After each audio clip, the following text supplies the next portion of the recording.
Here we go. It started. Nissan just laid off 9,000 people. Jeep people are struggling, can't find it. And now I'm looking at it like, oh my gosh, what's going on? And I get in comments like this. Now, this is really, really sad to see when people tell me, let me read it to you. And let's go through the comment. Rico, you're out of touch. Who makes $1,000 in 3 hours?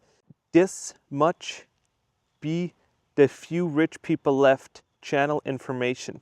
Dropping your channel, looking for working man channel. Okay, so this is the problem, that the math isn't mathing, right? And no hate to this person that dropped this comment, but if you go and watch my video, it's in the previous one from yesterday, and I didn't want to make another car video because it didn't do this well, but comments like this is actually why I kind of started YouTube, because when you look at these cars, and I'm talking to the Jeep Wagoneer, these $100,000 cars. And when you're seeing $100,000 cars and you're looking at, hey, let's finance those. If you're looking at financing, and I have a spreadsheet right here, it's going to cost you, if you put no money down and you got good credit, you're one of the wealthy people, you're going to pay about $2,000. And so I asked Google and said, hey, in order to afford a $2,100 car payment, how much do you need to make in order to comfortably afford that car? And to comfortably afford that car, here's the thing, you need to make about $300,000. And in order for you to afford a car like this, is everything else is also kind of bigger in your life, right? Like the houses and everything else. Because if you have the money to spend $2,100 on a car, you're probably not going to be making $15 an hour because your whole paycheck will go towards that. And I highly doubt that people are going to save up years worth of money to buy a car like that, especially when you're looking at Americans don't really have the money for emergencies. And so it is just not wise for them to do that. And so who can afford that? Very, very wealthy people. And now when you're saying like, hey, this is a working channel, blah, blah, blah, blah, blah. And I'm saying like, hey, you need to get there, or at least trying to maximize all these type of deals to maybe get there if that's the car you want to drive. And now when we're looking at super wealthy people, and I know a few of them, doesn't mean that I'm wealthy, but I know a few of them, they have few cars. They have a Porsche, they have a Jeep, they have just a few cars because they make the money. They're lawyers, law firms, they own businesses. And when I'm looking at the working class, yes, but hey, you can always make yourself self-employed. And right now, since Trump won, you're going to get huge tax credits, you're going to get all these type of deals. So now this is going to be the chance for you to actually go out and actually try your own business as a side hustle. You can still have your day job, but you can now go out and just start doing it and say, hey, let me give it a shot at entrepreneurship. Let me become one of these people. And I know people in the comments that said, hey, and I've actually had conversations with people coaching that wanted me to coach them on how to do an established business. And I know people that are pulling in a lot of money at their business. And so what people don't understand is about wealthy people is their time is worth so much money. And I didn't say in my old video that, hey, you can make $300 an hour just working for somebody. No, that might be gross, but you just need one client if you have a high ticket item that can pay for that, right?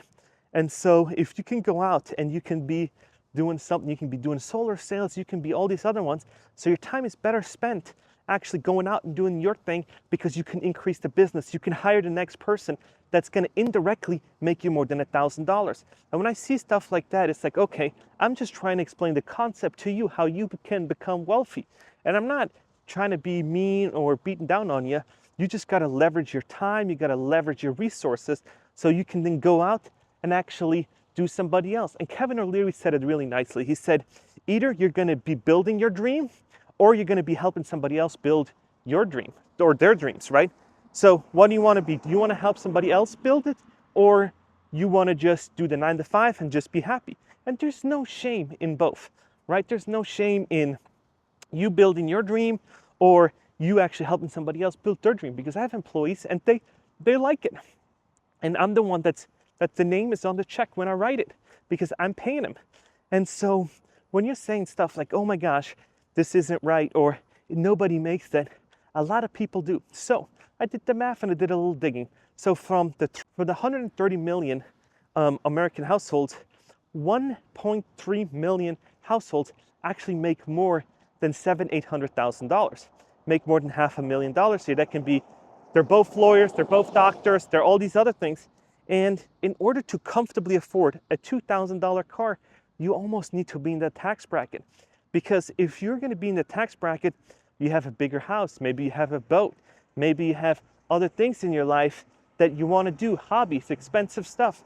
So it doesn't make real sense to see one of these really, really nice cars working next to a shack, because then you'd be living in it. And what I've noticed is when you have really, really nice cars, then all of a sudden you have a nicer house, you have a nicer fridge. Fridge costs money, right? Then you have a nicer house that needs housekeeping, because it's not worth your time to clean the floors, do all these other things, because you can make so much more doing the other things. And once you're off work, the last thing you probably want to do is actually clean your own house and do stuff. So then it's like, I'm off work, I just put in 10 solid hours, I'm toast, I don't want to come home and clean my house. So in order to afford $100,000+ car is pretty crazy when you're looking at the numbers, and you always need to look at the numbers. And if you're gonna say, oh, this is out of this world and all of that, why do you think they're getting fired? Why do you think all these people in Jeep dealerships are just sitting around? Why do you think they're still sitting around? Not because they're making great choices. No, because they made awful choices, because there's not that many people. But now, let's go back to your thing and say, hey, making $300 is absolutely crazy. And I'm saying to you, you just got to think that it's possible, and you just got to go out there and figure something out so you can leverage somebody else's time and you go and build the business. But people like that will always try to find, hey, this is me complaining, I can't do it because of this, and this, and always find excuses. And I'm just here to try to tell you, you can do it, and you should do it. You should work there, and if you have such excitement in your private life that you're kayaking, that you're hunting, that you're doing so many things, maybe the 9-to-5's for you. But for me, I love doing this, building these businesses. That's why I have 2 businesses, and I love building them. And that's what I talk with Ali about when we're going out eating. I'm like, how did these people get the restaurant so full? What is it? Is it the sales? Is it the customer service? And that's what we talk about. It's like, how do I figure this thing out? Why do you think this isn't right working? And then you start noticing stuff. And when I go to Airbnbs, I analyze it because I own one. I analyze, how's their check-in process? How can I improve my business? How can I do this? How can I do that? And I'm constantly looking for these improvements that will make my life better as a business owner. And I'm looking at it like, this is how they're building houses now in Florida, because they're like, hey, we're doing bricks so they don't get tossed away from the storm. So it is possible. You just need to set your mind to it, come up with reverse engineering it, and then start doing it.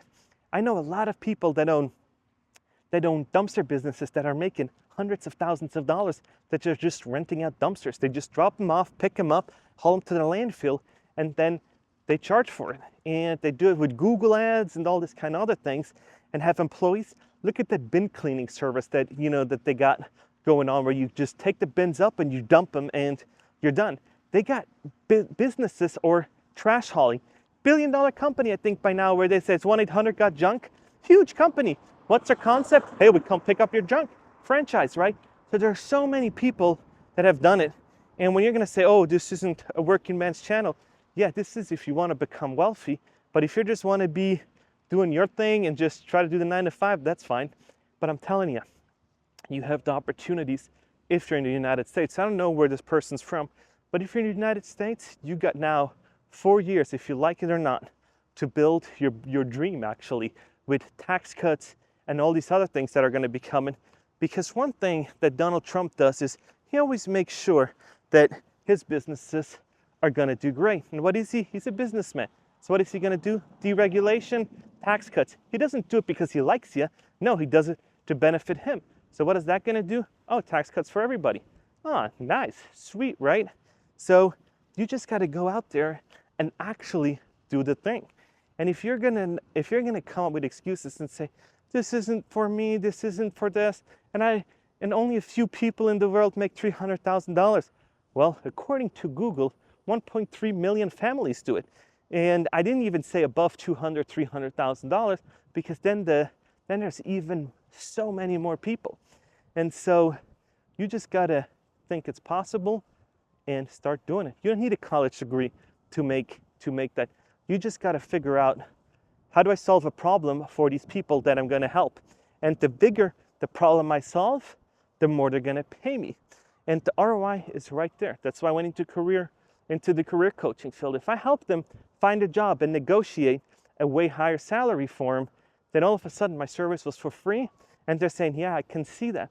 But if you're gonna say, oh, I'm gonna start a lawn watering service, and you're living in Florida where it rains all the time, and they got sprinklers, I don't know who's gonna buy your business, right? So then you gotta say, oh, maybe I'll do fertilizer, or maybe I'm gonna start doing something with HOAs, or who knows what. You just gotta fix the problem that people have. And if people have big problems, they're gonna throw you big money. Makes sense, right? And if you're gonna not fix problems, and then you're not gonna have an issue, right? You're not gonna succeed. Because look at the junk removal thing. What's the problem? They have junk laying around, they don't know what they're gonna do. 1-800-GOT-JUNK, you call them up. Oh, the bin cleaning thing, some people have their trash cans in the garage, so they smell. So what's the issue? Well, let's go clean them and do it. Because wifey probably at the house, or hubby said, those trash cans smell, I hate it. So what do? You get them cleaned. Problem, solution. There it is, right? So the bigger the problem is, the better the solution, right? And the more you will charge. Same with when you change car tires, right? What's the problem? Oh, I might not stop, or my tire might explode down the road, and I can't drive, and I can't get to work, so I'm gonna lose the job. Problem? Get new tires. The solution. And so how good's that? Perfect. So what are you gonna do? You're gonna pay. You want a better tire, and there you go. You're done, right? Problem, solution. Bigger the problem, the bigger the solution, right? And the more money you're gonna make. That's why you see all these people online are saying, hey, you just gotta get into it. That's why all these Republic services for trash cans and everything else makes good money, because there's a problem with trash. You just do it. Lawn care services, right? You name it, you can do it. And you can start off with actually going to Facebook Marketplace and start flipping lawnmowers, start flipping whatever you have knowledge about, you can start doing. And so when I see these comments, I'm always like, I shouldn't do a video about that, but I'm trying to educate you guys on how to actually do it, because I'm always like, if somebody would have told me that, I'd be glad to hear it. Most likely this person won't look at this video, even though I posted it in the comment section of his thing, said, hey, it actually doesn't math up. Because back to his original thing where he said, nobody really makes that, is like, if you're selling cars in that price caliber, you gotta meet your customers where they're at.